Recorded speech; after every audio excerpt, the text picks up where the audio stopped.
Good morning, everybody. Welcome back to the AJ Analysis channel, and welcome back to another live stream with a new manager, a new man in charge of Manchester United. The third one in just a couple of weeks.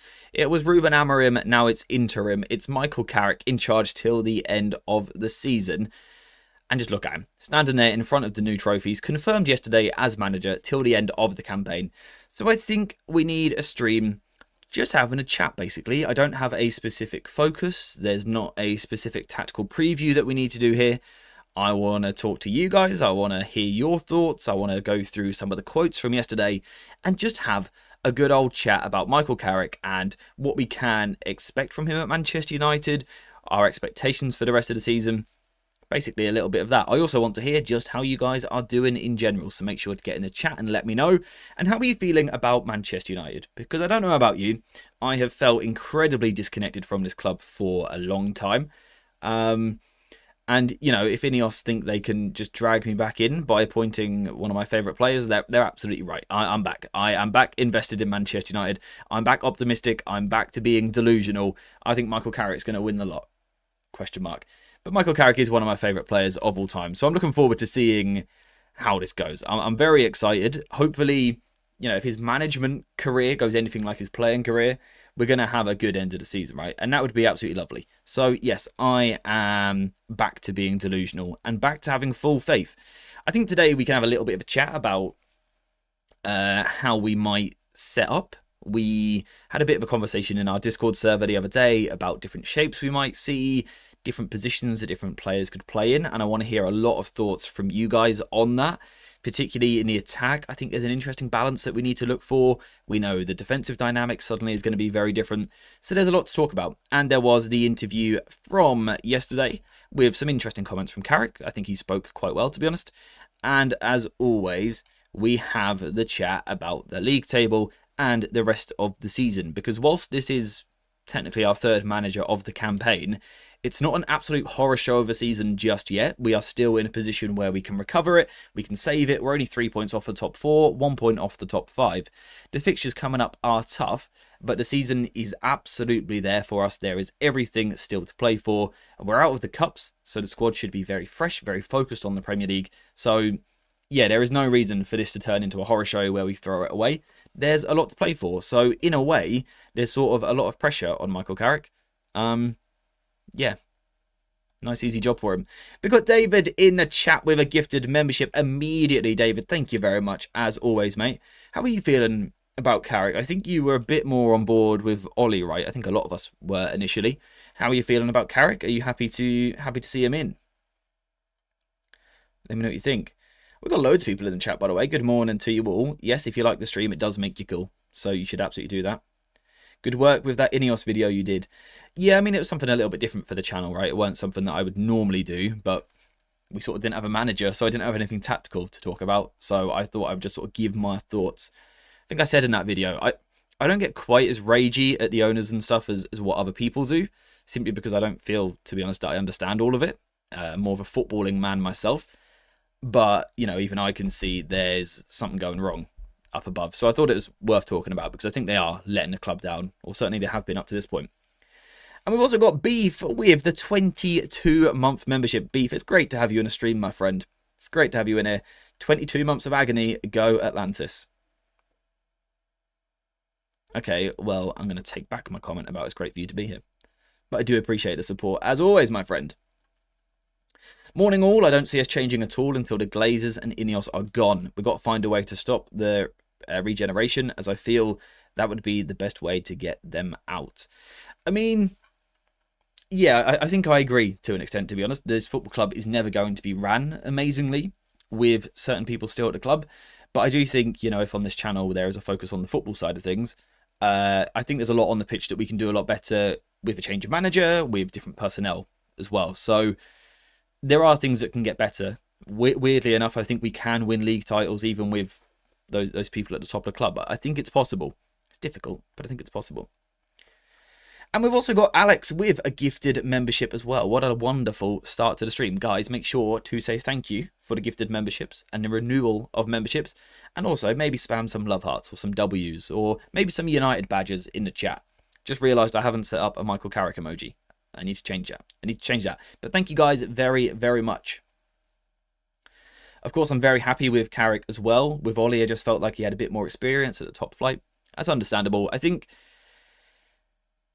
I don't know if there was a right option to go for between Ollie and Carrick. I think they're quite similar in some ways, also quite different in other ways.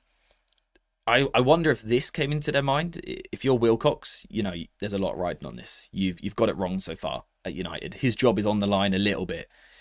If I'm Wilcox, I'm thinking, if I appoint Ollie and then it doesn't work, having previously been at the club, like, Wilcox is just done. So Carrick almost feels like a bit of a safer bet for him in a weird way in terms of Wilcox and those guys trying to keep their job.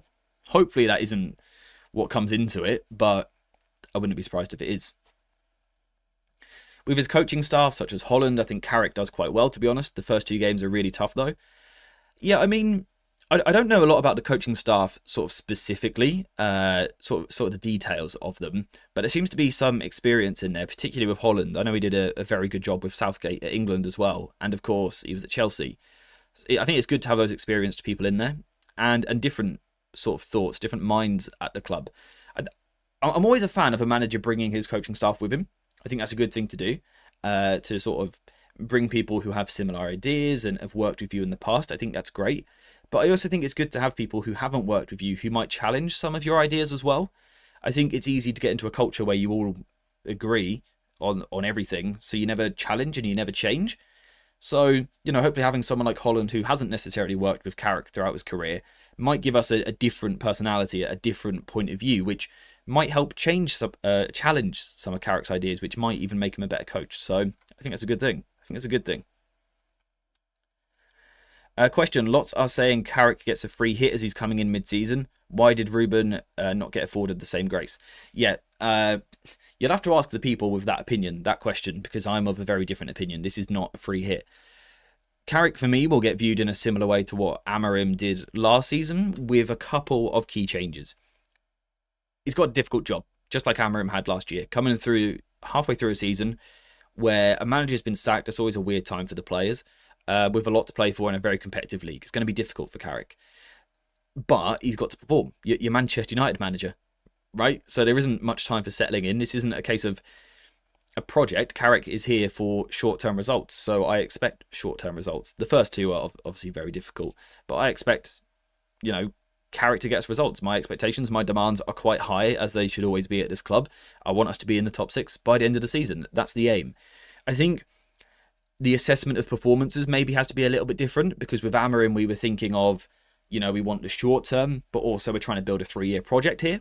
So with Amorim we were trying to assess, you know, is it working right now? And also, is it going to work in the future? With Carrick, we don't need to worry so much about his future idea. We don't need to worry about the ceiling of the project or where it can go. It's very much a case of, can it give us the basic balance for the next 5 months? And I think that's very doable. And that's sort of how I'm going to judge him. So it is a little bit different because it's an interim as opposed to a permanent manager. But expectations and demands are still there. You know, we are in a half-decent league position. It's a very, very tight league. But there is every reason for us to finish in the top 6 this year. So that's what we've got to go for. And it seems as though sort of the comments coming out yesterday, that's the plan at the club. The top 6, top 5, top 4 is the target. And I think that's how it should be.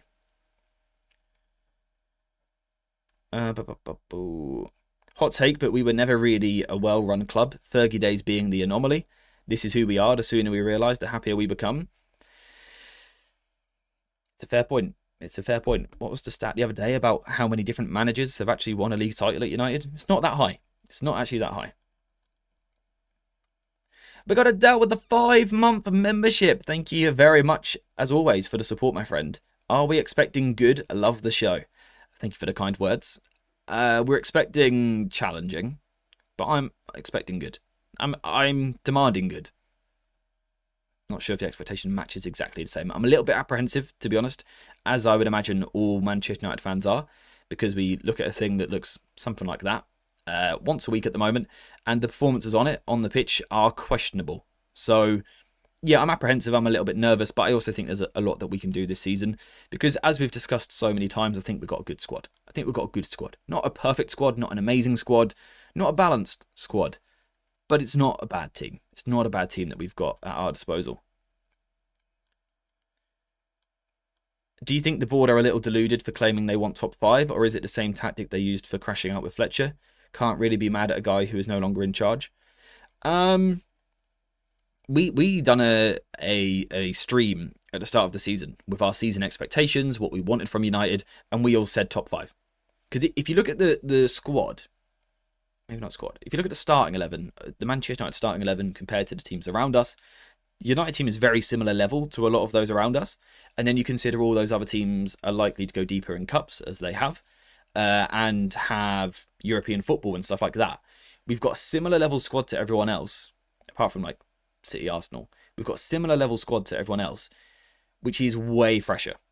Way fresher. So that for me is why the expectation is high. I think top 5 it's absolutely fine to ask for that. I think it's absolutely fine. Anyway, as Steve said, let's get Lomans in goal and let's get cooking. Let's do that. Lomans, bang, in net. Could it be by India? No. If it is, Carrick out. What happens in front of that? I'm about to give you guys the keys. I'm going to give you guys the keys. Back 4, what do you reckon? Now, Lisandro Martinez is always going to be in and around that position.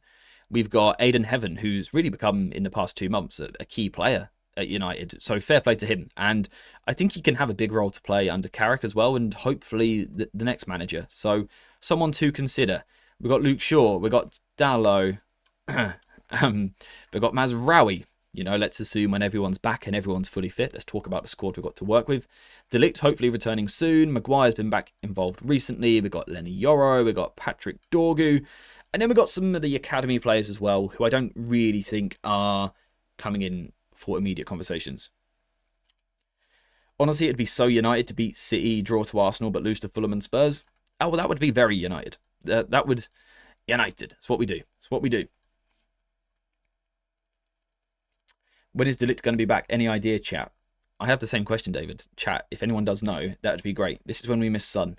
Yeah, I don't know when he's meant to be back. I really thought he would be back by now. For today, we will assume everyone's fit, you know, because it is going to be like a 5-month patch. Let's assume everyone is there for the conversation. But yeah, in terms of short term, I have no idea what's happened to De Ligt or where he is. As far as I'm aware, he's not even training properly. Yeah, I don't think. Anyway, I missed a super chat from our good friend. I did.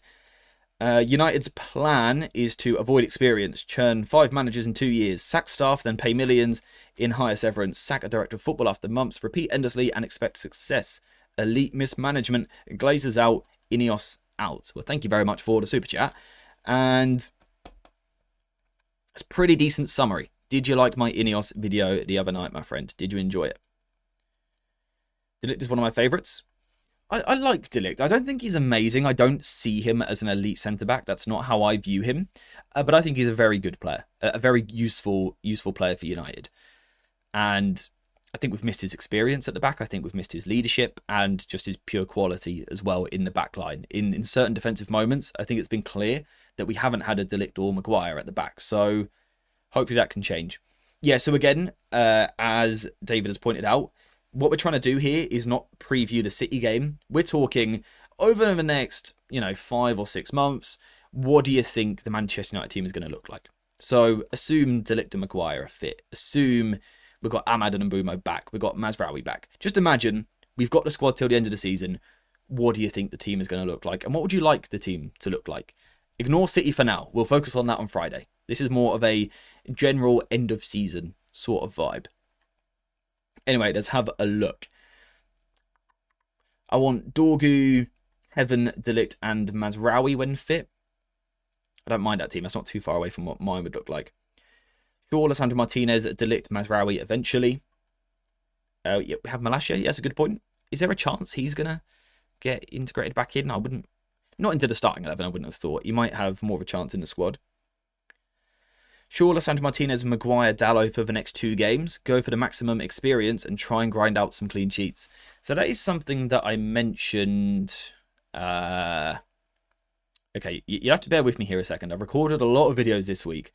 I've done I've recorded 3 videos this morning, so I'm a little bit confused about what videos you guys have seen. I think I've mentioned the idea of sort of there might be a shout for getting your best defenders on the pitch. We all want to see ball playing. We all want to see, you know, press resistance from our centre backs. We want to see centre backs that can pass forward. But in the short term, there might be that argument for loading your Maguires and your De Ligts in for experience, for leadership, for box defence. That might be something that we look towards as we look to sort of steady the ship. Yes, it's a wild take. Let's have a look. AJ, any chance Ahmad plays at right back, seeing as Carrick likes a fullback to bomb forward? Is it possible? If Licha or Heaven went into CDM, especially if De Ligt returns. Okay, so the Ahmad fullback part, I'd be very surprised by. I guess there's a world where it can happen, like on the ball. I think it makes some sense with that the fullback getting forward, the winger going inside. Ahmad's played wing back before, so I don't mind it. Defensively, I would have a problem with it though, because as we went into a block, you know, Ahmad would be ending up very deep. So I don't think that's very likely. Your comment about Licha or Heaven maybe moving into midfield, maybe from a back 4 or maybe starting in midfield, there is absolutely a conversation to have there, and it's one that I want to have. There is a video coming on Lisandro Martinez very, very soon. Yes, I think there's something that could work, right? Because we know what Carrick had at Middlesbrough. He had Hayden Hackney, sort of that touch-heavy, pass-heavy player. Lots of minutes, lots of touches, lots of passes. United don't really have that. The closest thing we've seen so far this season was when this fella went into midfield for a half against Villa. So there's a conversation to have there. By the way, people in the chat using all capital letter messages, they're just not going to be read out and they will be banned. It just makes the chat look a little bit messy and sort of comes across as like the message being shouted a little bit. So there's just no need for it. Caps are for heads, remember, not messages in the chat. Let's have a look at this team from Ant. He's got Shaw, Licha, Heaven, Mazraoui, Mount Casemiro, Cunha, Bruno, Mbumo, and Sesko. Can we move Lisandro Martinez to the 6th position and be playing in midfield with Casemiro? We absolutely could. I also think we've got to remember the style is about to change. Or I think it will. Obviously, we don't know. There's a lot of speculation here, a lot of anticipating, a lot of trying to predict. But I think the style is going to change. I think we've seen the past 2 managers have been managers which have created quite big spaces because the football's been quite direct. Particularly under Ten Hag, we moved forward. You know, the speed was crazy, and we all remember one midfielder in the middle of the park, sort of isolated by himself defensively, and that was a problem because it meant that player had to be, you know, like Usain Bolt and Mo Farah rolled into one with the running that they could do and the speed, and that was a problem. Under Amorim, it wasn't quite the same, but it was still quite quick, right? It was quite a quick football, which meant we would win the ball, we'd look to quickly play forward and try and catch the opposition. But the problem is if we lose that ball, we're now open ourselves. So we've needed over the past couple of years real ground-eating physical midfielders. We haven't had them. And it's been a bit of a problem for us. There's a chance we are going into a moment now where we may not need it so much. We may not need such ground coverage in midfield if we're going to keep more of the ball. There's lots of conversations always about rest defense and, you know, defending counterattacks and things like that. If you're a bit slower on the ball, it allows the team to move together a little bit more. And I think that helps you defensively as well. So what we need in midfield might be about to change. What we need in the back line might be about to change. On and off the ball. On and off the ball. All good for the all caps, mate. No worries. That wasn't even specifically at you. There is a lot of people that drop the occasional message like it. Just don't like to see it. Bro, just give me athletic midfielders. See, I do still want an athletic midfielder at the club. But I think football goes in cycles, right? We all see it. We go through these spells where it's a very physical league, then a very technical league, then a very physical league. At the moment, it's in a very physical stage. I think there's a huge emphasis on physicality, man-to-man pressing and things like that. At some point, there's going to be that cycle again where there's the technical focus. It will happen. It will happen. It always happens in the Premier League. We always see these cycles. Looking longer term for the future, it's going to be interesting to see when that cycle changes and where United are at the time. Because what's happened in the past is I feel like we've always been slow. I feel like we've always been behind a little bit. As the team As the league is technical, we've been physical, and then the rest of the league has faded to physical, and we've then gone into our technical time. So I feel like we've always been a little bit behind. Hopefully that won't happen in the next cycle, but I think it's something to think about. By the way, guys, David has been an absolute legend and put a link to our Discord server in the chat. It should now be pinned to the top. You should all be able to see it. It's our Discord server. It's completely free to join. I think there's very nearly 900 people in the server, which is quite insane. But 900, most of which very good people who have very good conversations about United. And the way I would always talk about it is you get sort of like the cover of Twitter and things like that without all the carnage and monstrosity that social media is. It's a really calm, cool, chill vibe. Nice place to talk about United and random stuff as well. So check it out. It's completely free to join. So have a look. It would be great to have you there and have more United conversations.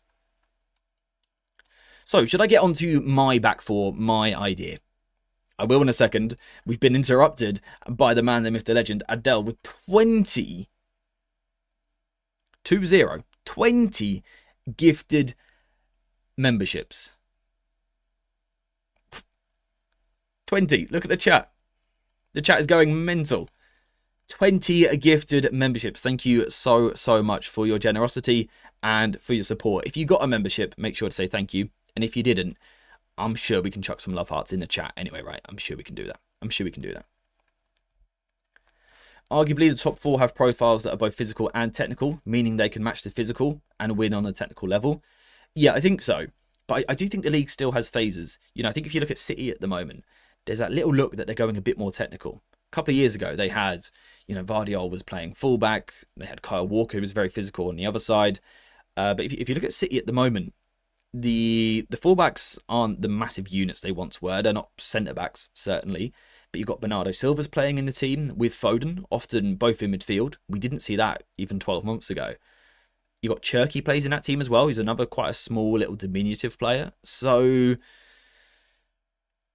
I think the league is always changing, and I think City and Pep, if he stays, are about to lead the directional change back in favour of technical. I think it's about to happen. Now, that might be an 18-month period, but I think it's going to happen if you watch City. Of course, they've still got a lot of speed, a lot of pace with signings like Semenyo as well, but keep an eye on it. Anyway, yes, if United are to be a slower team, it does mean we're going to face the challenge of breaking down more low blocks, which is something we've been quite terrible at, to be honest, for a lot of years now. We've not been very good against the block. To try and be good against the block, or to be a team which controls the ball, I think you've got to be able to play out from the back. True control is mastering where the ball is going in every phase. If you can't play in the first phase, you go long, you put it up to a 50-50 duel initially, and then another 50-50, maybe another one. That's not really control.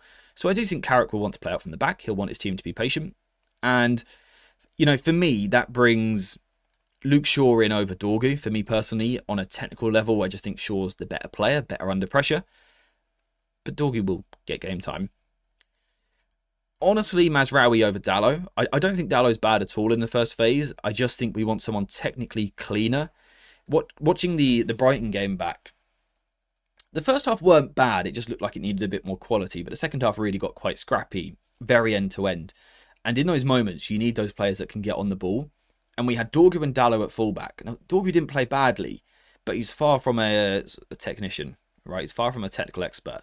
And Dalot was very loose on the ball as well. We then had Ugarte in midfield, who's loose on the ball. We had Cunha giving the ball away a lot. We need players that want to get the ball down and want to play with it and want to be patient. You know, I think having Shaw and Mazraoui in there would be a huge upgrade on what we saw just last weekend. They would be my fullbacks. They would be my fullbacks. My centre backs. Honestly, right now, I think this would be my back four. I think this would be my back four. Semenyo's a long throw merchant. I'm salty. Me too, mate. Me too. Cherky is a wiggle boy. Good, innit? Good. Like I said, him, Foden, Bernardo Silva. They're not like the Declan Rices of the world right now. It's a little bit different. I've got another super chat. I think we are incapable of playing a back four for the lack of athleticism and creativity, to be honest. I mean, respectfully, I'll disagree because I don't think any formation is dictated by athleticism and creativity. The point we always made under Amorim was that the formation wasn't the problem, so therefore the formation also can't be the problem under Carrick, right? It's the intentions that we're more interested in. So I don't think the blanket statement quite I don't think it fits it. Anyway, the reason why I like this back line, we've got technical quality on both sides. Good. We've got De Ligt, who has been our best defender so far this season. Like I said, I don't know how long he's going to be at Manchester United. I don't know if he'll be a centre-back that we ever truly build a project around, to tell the truth. Still needs a permanent manager for 2 seasons. That'd be nice for him. But he's definitely been our best defender this year. He's a leader. He's a leader from the back. The reason I would go with Heaven alongside him is just because I think, certainly recently, I think Heaven's 1-versus-1 work defensively has been a lot better than Lich's. A lot better. I think his footwork looks a lot better. Now, maybe that's because Martinez having those injuries. Maybe that's affected the way that he turns, he sort of prepares himself. But I think Heaven has looked the better 1-versus-1 defender recently. And I think he's better in the air. So that would be my back four right now. That's what I'd be looking at. Now, there's always room for rotation. You know, Yoro can come in. Lisandro Martinez can come in. If we now have a quick mention of squad depth. Doesn't look too bad. Doesn't look too bad at all. You know, I don't mind that. That looks nice. We've almost got 2 back fours that we can go for there, which is nice to have. Nice to have. Midfield, what are we thinking? Double pivot. Talk to me, my friends. How are we feeling about the midfield? Because there's sort of been this idea for a long time that we can't play with 2 in midfield under Amorim. I think in a back four it changes because of the players you've got next to you. If we just bring in, let's go Casemiro and Kobe, because that's the likely answer. When we play a back 3 under Amorim, and this is more important defensively, not on the ball so much, but defensively. When we play like this, these 2 have a lot of room to cover here and here, because our wingers would stay sort of high and inside, and our wing backs would be deep. When we make the shift to the back 4, the theory is the fullbacks go a little bit wider, so there's 1 less in defence, and the wingers also play a little bit wider. So this space shouldn't be there so much. So there's hopefully less lateral coverage for our midfielders, less side-to-side work, hopefully more up and down the pitch. We've also seen that with the way that Carrick likes to press, or certainly pressed when he was last at United, was these central players trying to stay in and occasionally jumping out. It might be easier for our midfielders, particularly then also if you put a third in there with Bruno. You know, we know Bruno will be the 10. We know that will be the case. Right? He'll play somewhere. And I think he'll play there. Now, the question is, can you? Can you? And this is why I was making the point of playing slower. If we were playing fast transitional football, Ten Hag, Amorim, I'd be a little bit worried about these 2 in there, because transitions, there's not enough ground coverage, there's not enough bite in the tackles and things like that. There's not enough legs. It's not quick enough. But in a slower team, a team that wants to control the ball, a team that wants to slowly build, is there a world where you can do that? Now, if you think, you know, if we want to build from the back, your first phase box, your first phase square there, right?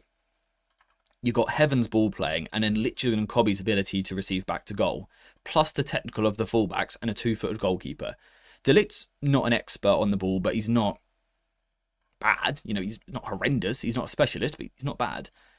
You know, technically speaking, individually, I would say that's the best I've seen at United in a long time. A long time for the first phase. I've not seen that technical level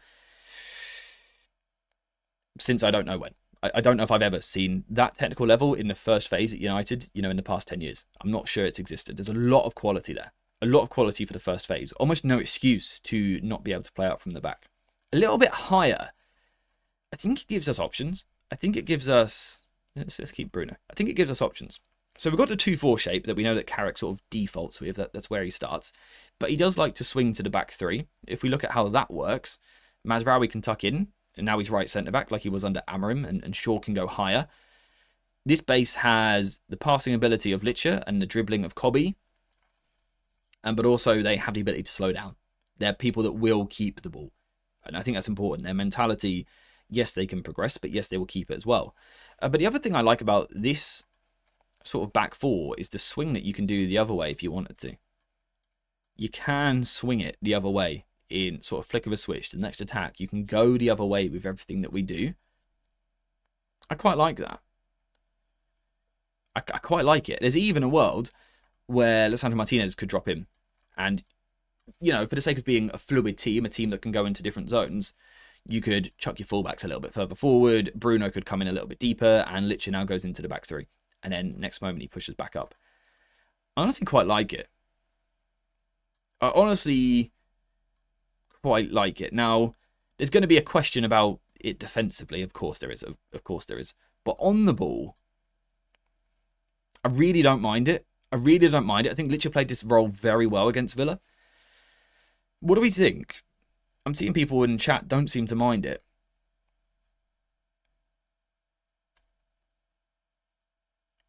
That slower pace requires press resistance, though. Casemiro doesn't have it. Ugarte doesn't have it. Bruno doesn't have it. Yeah, which is why I'm talking about, you know, these guys in the build-up. Because Shaw's a very technical player. He can't move as much as what he once could, but he's very technical. As is Mazraoui. As is Heaven. As is Licha. As is Kobe. Like I said, there's so many technicians in that first phase. I really think there's something in it. We'll cover the defensive in a second. We'll have a chat. But I think there's something in it. Getting Shaw and Mazraoui further forward should help Šeško, more balls into the box. I think especially Shaw. I'm not so sure about Mazraoui. I think his final delivery is a little bit I don't think it's perfect. But I think Shaw, especially on the left, yeah, his delivery for Šeško, whose movement has been very good in the last two, that could be quite fun. Yes, people talking about Carrick's previous comment about Kobe maybe being a bit more of an attacker than a deep player. Now, I think we've got to remember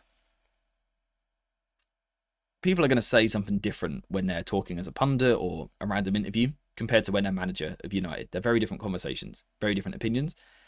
You know, he's going to have training time with Kobe to find out new things about him. But the comment that he made, which sort of stood out to me a little bit more, wasn't that he said Kobe was an attacker, which he did, but he said he's more that in-between player. He said, I can't remember the exact line he used, but he used a line which sort of implied he's not a holder, but he's also not sort of crashing the box. He's that in-between player, which I think he is. He's that linking player, which, you know, this works with, right? We spoke last week about Carrick likes his double pivot to stagger. He likes that staggered movement, so you can play diagonal passes. Often that will be one drops in front of the opposition. Imagine the opposition are... Okay, I don't have any players. Imagine the opposition are here. One drops this side, one pushes that side. It sort of kind of works, right? I feel like it works.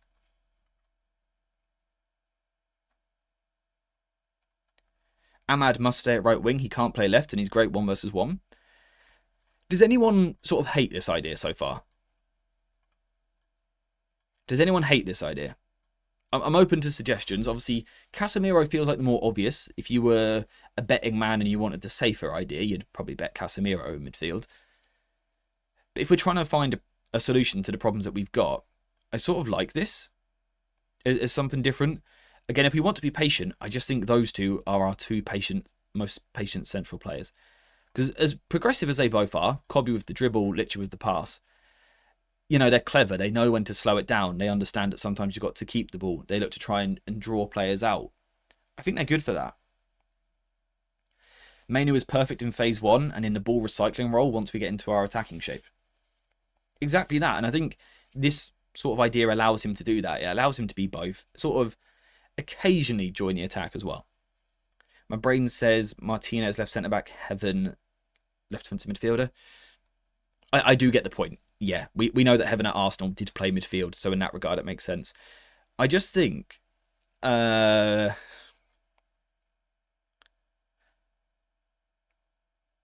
me, right? Sorry, Licha. I would just like tall centre-backs. I just like the idea of having two centre-backs who can play there and can head it away. I just don't like Lisandro Martinez in our box. And physically, I think Lisandro Martinez looks really weak at the moment. On the ball, he's fantastic. He's been so good since his return. So good. But defensively, he's sort of this player who wants to play aggressively. He wants to base his game on physicality, on kicking people, on roughing people up. But he just physically can't impose himself because he's smaller than the players he comes up against. And it's a problem for him. I don't hate the idea of swapping. I just think my preferred, I just like Heaven and Delict. To me, I would say they've been our two most informed defenders this season. So I like the idea of putting them together. That's what I like. This is good when we are on the ball, but off the ball, I'm not sure. Yeah, that's what I want to get to. I just want to sort of quickly get through the rest of this on the ball. Then we will talk about it. Large boys are large boys, especially in the Premier League boxes. Exactly right. There's a lot of long throws. There's a lot of set pieces. There's a lot of crosses. Just having that bigger player there, I like it. And yeah, I just don't think Lich has been great defensively. I don't think he's done very well on the edge of his box. Heaven's still inexperienced and also going to make mistakes. But I would trust his pairing a little bit more at the moment. And obviously there's always the argument for Yoro in there as well. But I'd just go for Heaven for that left foot, right foot dynamic. Yeah, that's how I'd be playing it. That's how I'd be playing it. Anyway, now we get to a tricky position where I don't think we're going to have an agreement. I don't think we are going to agree on what I'm about to discuss. Okay. We've got 3 attacking... Bruno will play the 10. We sort of know that. We've got 3 attacking positions left. We've got Benjamin Sesko. Lovely. Really good movement recently. We've got Xerxes. Offers us something a little bit different. We've got Mbumo. We've got Ahmad. We've got Mason Mount, who's always there or thereabouts and can play everywhere. We've got Cunha. We've got Lacey once he's back from his suspension. How do you get... how do you pick 4 if you include Bruno or 3 if it's just the striker and the wide players? How do you pick 3 out of that? How do you do it? Because the concern I've got, right, is we play Cunha on the left and he tucks inside and our left back goes round. We know that Carrick in the past has liked to do that. That doesn't mean he's going to do the same here. That might have been him getting the best out of what he had at Middlesbrough. Maybe he had a good attacking left back, which he did, and that's why he done it. It doesn't mean he'll do it everywhere. But this would sort of make sense. The concern I have here is just it feels like we end up with what we had under Amarim, that problem with the left side being a little bit toothless, that Cunha seems to only want to play here. The further into the season we get, the less he's playing wide. And it just sort of leaves Shaw on the overlap. And in theory, it's good. You've got the overlapper, you've got the inside player. But there's not that much interchanging. There's not that much movement going on and players changing. There's not any dribbling here. So I don't like it. I don't like it massively. I don't like it massively. The other big question we've got as well is which one? Which one do you go for? Is it Ahmad or Mbumo, or is it both? And if it's both, who on earth plays where? Who do you chuck out of position? Do you put Mbumo up front? Do you put Mbumo on the left? Do you put Ahmad on the left? Do you put Ahmad in a 10 with Bruno wide? We could do that. What do we reckon? Now, I have got a video on this coming one day this week. It's recorded this morning. I think it'll be out on Friday. Looking at a few different solutions, looking at a few different lineups that we could go for, a few different profiles that we could go for. The one that I personally like, and you might disagree with me, and that's fine. Let's have the conversation. I personally like Mount as the squad player, Mbumo on the left, Ahmad on the right, Xerxes is a squad player, and then I'm torn between these two. But I think I lean towards Cunha. This is the team that I think I like. I still think it's a little bit unlikely. I don't think Lich will play there. I'd like him to, but I don't. Who knows? This is the idea that I would like, though. It's something I'd like to see. Let me get some opposition in, because I think it helps when we're talking about the attack. Let's get these geezers in and let's push them a few yards higher up the pitch, because we can't be bothered to play a low block every single week, right? Let's just space them out a little bit better. Thoughts on the attack? I've never seen Mbumo on the left. So, he played on the left against Spurs. I don't have the heat map today, but I will when I release that video.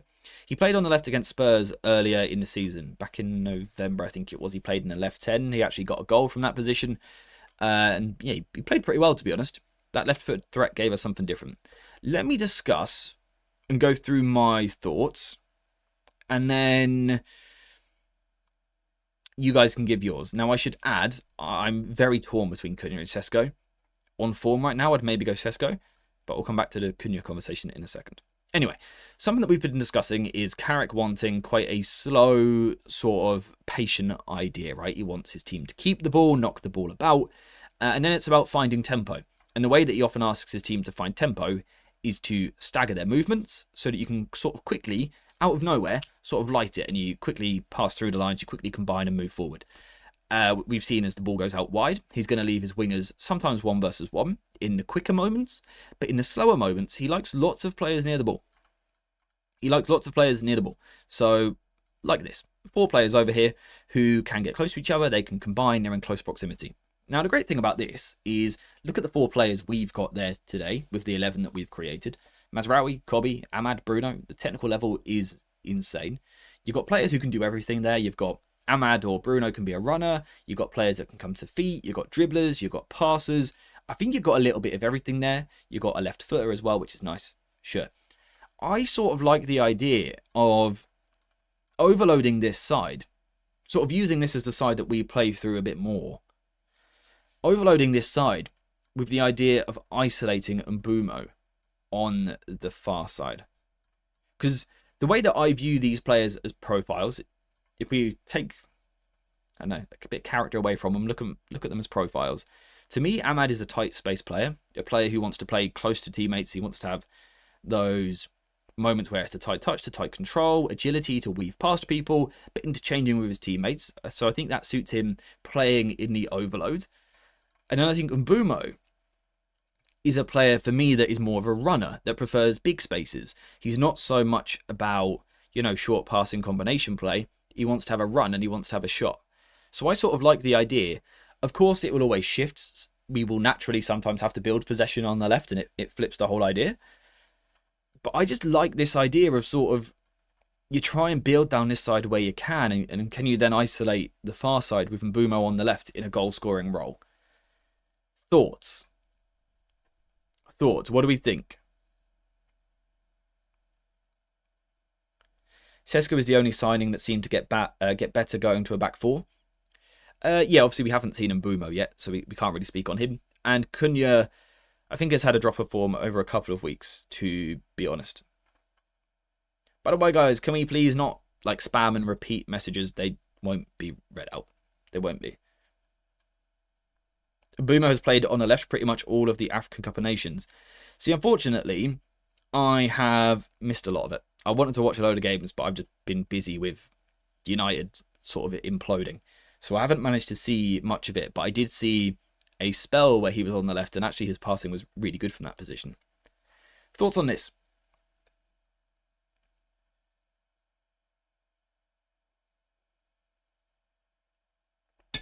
I get what you're saying, but it then becomes predictable again. You can't isolate Mbumo with slow build-up play. Defenses have time to set themselves. I still think you can. That's why you do the overload to isolate on the far side. I think that's the slower approach actually in some sense helps it, because you can, if you really overload this side of the pitch with a lot of players, and that's maybe where Cunha would come into it as well. Naturally, teams do gravitate over. They do gravitate over. You're forced to do it. In a second, we'll discuss what you could do if the ball's the other side and it's slow. We'll get to that in a second. Now, the reason I like Mbumo finishing-wise here is because I think his left foot takes him away from goal, which makes him a better finisher. Doesn't make any sense, does it? Not at all. But, hear me out. Imagine Mbumo is right-footed. Imagine this is Cunha. Where is he? Cunha. So let's imagine it's Cunha on the left wing. We overload the right side, nice, which again Carrick did when he was here last time. He'd done it with Middlesbrough as well. You overload one side and then you switch. And the point of the switch is that you're now 1 versus 1. Maybe 2 versus 2, that's possible as well. But you're playing in a bit more of an isolation. If Cunha is right-footed, which he is, his first touch, as he sort of receives that ball, his first touch is back inside, which takes him closer to goal, yes. But does it bring him too much sort of back into the crowd? Does it bring him back into the crowd too much? Whereas if you're that left footer, and this is in quicker moments, not so much the slow play, but in the quicker moments, is it easier to sort of create that overload, play that ball left, and then you have that quick shift away, naturally away from the defender, and then you're sort of firing back across goal.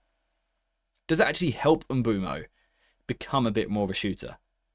Like a quicker shooter, because he's not always coming back into a crowd and being predictable. He's getting himself away from the defender, quick shot. Because I think that's the sort of the key in the Premier League at the moment, is quick shots. 2 steps, bang, rather than 3 or 4 steps to sort of steady yourself or trying to beat a man. This, in a way, could actually help him. It could help him become a finisher in a way that we wouldn't normally imagine it. Now, the question is, what happens when you play on the left? You know, if we go back to our sort of reset shape a little bit, can it work now when we're on this side? Because naturally it will sometimes happen. Can it work over here? This is where I'm a bit more unsure. Yeah, of course it is. I'm not as confident on it all of a sudden.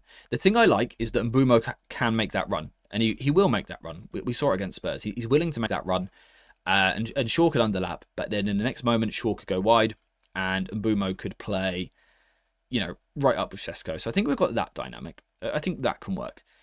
This is where I wonder about Cunha over Sesko, because Cunha naturally drops left. It's what he does. So I do wonder if you played Cunha as a striker as opposed to Sesko, if he would naturally sort of drop into that zone sometimes, and Mbeumo could almost go up here. He starts there. You could almost see that floating rotation. That is something that Carrick sometimes did at Middlesbrough. He would ask his striker, not necessarily to drop left, but just to drop in general. The striker would sometimes come and play in midfield. Does Cunha sort of release then Mbeumo through the middle? Because I think the way that I view it is, if we're looking for a player to play wide on the left and isolate and play 1 versus 1, I would say we can't do it. I would say we don't have the player. It's not Mbeumo, he's not a dribbler in that way. It's not Shaw, it's not Cunha, it's not Dorgu. Ahmad, I don't think it is as an isolation on the left. So if we can't get 1 player to do it, I think you get 3 to do it, basically. You rotate. So rather than 1 player fixed to that position, I think you try and create quite a rotational team. I think that's what I would be going for. I think that's how I would be trying to sort of solve the problem that we have on the left, is a more dynamic team with more players, more comfortable going different places. I think that's what I would be trying to do. That's how I would be playing it. Thoughts.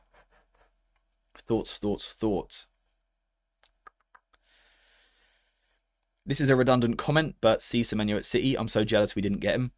Yeah, I mean, he was the big one we wanted on the channel last summer. We wanted Semenyo. He's so good. He's so good. Yeah, that one's gone. That ship has sailed. We will not be getting Semenyo anytime soon. But yeah, City got themselves an incredible player, and I'm terrified of that. Semenyo, Haaland, Doku at the weekend. Very scared. Very scared. Sesko might be a better impact sub when we need something different. Yeah, true, he can come on and get himself straight in the box. The thing we've also got to remember always is we're allowed to change players. 1 week, we can bring Xerxes into the team, we can bring Mount into the team, we can bring Sesko into the team. You know, especially Xerxes and Mount. They can play a couple of different roles as well, which helps them. I kind of like it. I would have Mbeumo in the left half space, striker in the right half space, Bruno in the middle. Yeah, so that's the other thing that I think you can sort of naturally create, is that Mbeumo can go in there. Now, unfortunately, it does lack that proper wide threat on the left, which is why I'm asking for rotation. But it could work. It could work. Is there that argument for Cobby playing left side, so he would push into that combo as well, maybe, to give it a bit more? Possibly. It's something to look at, it's something to consider. Now, the funny thing about it is this team we've created, if we just go sort of strip it back a second, we've got ourselves 5 defenders on the pitch. Sorry. But we're using them in a very different way, I think is the key point. Do you think Shea Lacey can be on the frontliners and solve this issue in the final third? Like stay wide at right wing and provide the width and overlap. The problem is, he's got Ahmad and Mbeumo ahead of him. That's going to be the challenge for him. I think it's very difficult. If he can play on the left as well, he might have more of a chance, but I think it's going to be difficult on the right.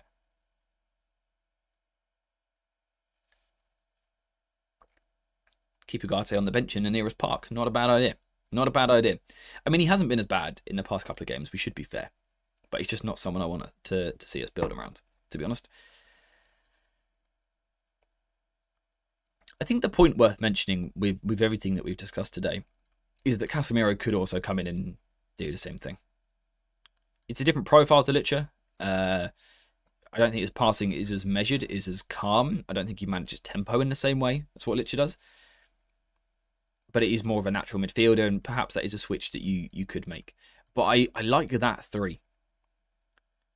I like that 3. I'm unsure about the striker. Perhaps that's one that changes game to game. If you think there's a high line that you can get at, maybe you go Sesko. If you need that midfield overload, maybe you go Cunha. I like that we could do that.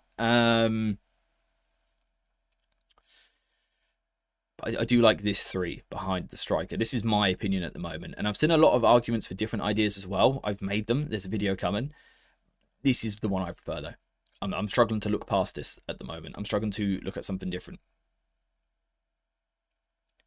Ahmad as a 10 is a cheeky option too. Yes. So, that's actually something else I want to mention.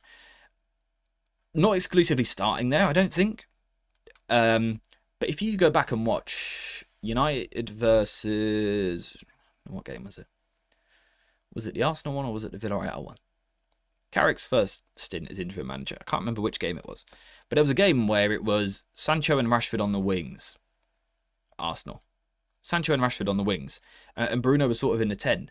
But Bruno was sort of not always there. There was a lot of moments where Bruno would drift wide right and Rashford in that game would basically go and play as a second striker, which then from that position meant that he could drop deep to the left to link up with Sancho. And that's how we could create an overload that side. So there is a chance that, Bruno still starts there, but that he could drop either side to facilitate it. We could have moments where Mbeumo gets close to the striker and close to Ahmad, like we've seen this season, because Bruno's sort of facilitating over here. And then next moment, Bruno's in the middle, then he might drift to the right, and Ahmad comes inside. Bruno did that very nicely against Arsenal. Was it 5 years ago now? And that's something that he could still do. So that's also something to consider. And it's the great thing about having so many versatile forwards. The fact that Mbeumo can play across the front 3. The fact that Bruno can probably play in goal if you want him to. Ahmad can play definitely in these areas here, maybe on the other side as well. I like it. I think his team's got plenty of runners with Mbeumo. Ahmad will go past, being higher. Bruno will do it sometimes as well. Obviously, if you had Sesko, he would do it all the time. I sort of like it. I would have had Alessandro instead of Shaw. Yeah, I'm just a little bit worried about Licha, sort of any sort of ground coverage role isolated wide. I don't think it suits him. Not as an overlapper. Maybe it suits him in a world where he inverts into midfield or tucks into a back 3. But I don't think it suits him playing wide on the left, in my opinion. That's how I see it. And yeah, from this position, as you mentioned in there in the chat, Cobby can be sort of given that license to go a little bit higher. And yeah, we can attack forward. And again, it's about those sort of staggered roles in midfield where we can. Trying to get those players on different lines to disrupt and sort of unsettle the opposition structure. I like it, to be honest. I do like it. 3-5-2 with split forwards. Yeah, it could so easily become that at times as well. It could so easily become that. And that's what I'm hoping we see from Carrick is a less fixed idea. Less of you're there. Let them move. Let them move. Let them roam off each other. Let them drop into each other's positions. As one comes in, that's when the next one goes past. As one goes left, the other goes right. Or, as he spins out of that zone, he spins into that zone, and vice versa. That's what I want to see from United. I want to see a team that's allowed to move, a team that's allowed to express itself. And I think that's when you'll see the most of these players. I don't think the challenge for Carrick in the second half of the season is to create an elite structure, an elite system, an elite team. I don't think that's his job. His job is to settle the ship, steady the ship, maybe. And the way that you do that is by getting the basics in right. You guys that have been around for a while would have heard me talking about international football quite a lot as well. And something I always say in international football is the tactical level's a bit lower. So all you've got to do at international level, a lot of the time, is to get your team in the most basic balance. Get your team with a sensible setup, which means, enough technical midfielders, left footers on the left, right footers on the right, wingers on both sides, goal scoring threat in the middle, all of that stuff. and you just platform your players sort of in a simple way to let them go and play. I sort of view the interim manager as something similar. This isn't about Carrick coming in with the most elite developed idea, because you can't do that in 5 months. It's not possible. What Carrick needs to do is get a basic balance of threat on both sides, goal threat through the middle, dribblers on the pitch, passes on the pitch, all of that. And, you know, I think if he does that on like a basic level, I think you'll instantly see United improve, just getting a basic balance. Players in sort of zones largely which suit them. And I think that's what Carrick will look to do. So that's why I think our season can be quite positive still. My real issue with Amorim was static players. There is a massive difference between playing on a space and arriving into a space. Exactly that. I still encourage you, I know he's not coming now, but to go and watch Ollie's first game against Cardiff. The way that the players moved in the first half of that game, particularly Jesse Lingard. And was it Martial in that one? Can't remember. But Jesse Lingard especially. Like the movement that he was doing, and the way the United team was just constantly moving as one span, the next one span in, was so good. So good.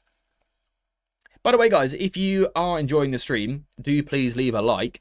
And if you could also subscribe, that would be amazing. Literally just before I started streaming, we hit 89,000 subscribers, which is mind-blowing, an absolutely insane number. So I do have to thank you all very much for that. The support over the past 12 months has been insane. So yeah, thank you guys very much for the support. 89,000 is just a crazy number. I'm very confident now that we can hit 90,000 by the end of the month, and 100k by the end of the season is the goal. But as always, I do need your help. So if you haven't subscribed, please do. You know, it does help a lot. Get your notifications on. Maybe leave a like while you're here as well. It'd be lovely. It'd be lovely. What should we expect in this Hellish 2 game, though? Is it greedy to ask for a win? We will have more of a conversation on that on Friday. We will be streaming at the same time as this slot in the UK. It's 11 till 12. We will be doing the same on Friday, previewing the Manchester derby. How United can beat City, how we can set up, what we can expect to see, maybe where we can hurt City a little bit as well. I think we can win that game. I do. I think City are a good team. I think they're a very dangerous team. But you know, they've got their weaknesses. That it's not the best City team we've ever seen. It's not the most balanced City team we've ever seen. And even the best City teams we beat, you know, we've beat City over the years. So,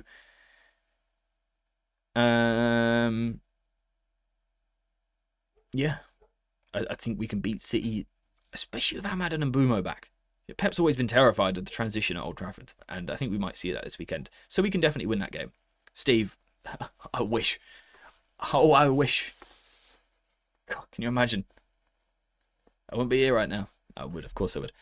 But yeah, you know, I think we can beat City at the weekend, but that's more of a conversation for Friday. For today, I think that's everything that we needed to discuss. Callum, if you are in the chat, by the way, I don't know if you can hear, Loki's going absolutely leery at someone out the front. I don't know if you're able to intercept his attack. My dad doesn't shut up about Lingard. What a boy Lingard was, eh? What a boy. Anyway, I think that's everything I want to cover for today. We can quickly maybe just talk about a couple of the quotes. Cool, I like that. It's the right thing to say. Obviously, it's one thing saying it, it's another thing doing it. But you know, that's what we want to hear at United. That's great. That's what we want to hear. I like this because I think this is something we failed to do as a club for a long time. I think we've failed to develop players. Maybe we've put them into systems which make them better or whatever. But I don't think there's many players that have literally become better footballers at Manchester United in the past decade. I want coaches. Not just managers, coaches. Coaches that make their players better, that make you a better dribbler, that make you a better passer, or make you understand the space a bit better and things like that. That's what I want to see from my head coach, whatever the role is. So I like that idea. Again, you know, we're going to have to wait and see what happens there. But yeah, I like that idea. And then I like this message as well. Not we have to suffer, that we're going to go for it. Now, I don't know how the City game's going to go. As we've said, we'll cover that a bit more on Friday. But this is the right idea. It's about energy, enthusiasm, all that stuff. It's about quality. It's about passion and sort of giving it everything. And I think that is the thing for United fans now. There's been a big divide for a long time, really, at this club, because we've been underperforming, we've been failing for so long, so there's naturally a divide. I think there's been a divide,